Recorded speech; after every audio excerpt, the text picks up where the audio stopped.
हेर्नुहोस् त मेरो पछाडि कस्तो दामी सनसेट भइरहेछ हो। देख्नुहुन्छ है, हेर्नुहोस् है। This place is really very beautiful. Hope you all like this place.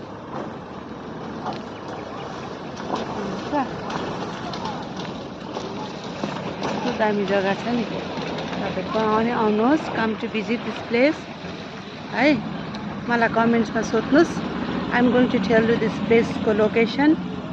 So तपाईहरुले hope you all will like and it's a really very beautiful place.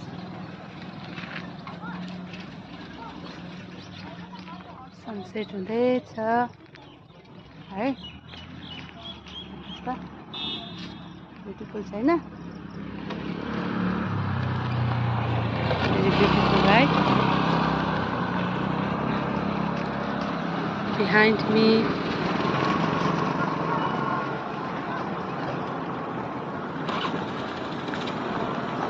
beautiful. Thank you for watching.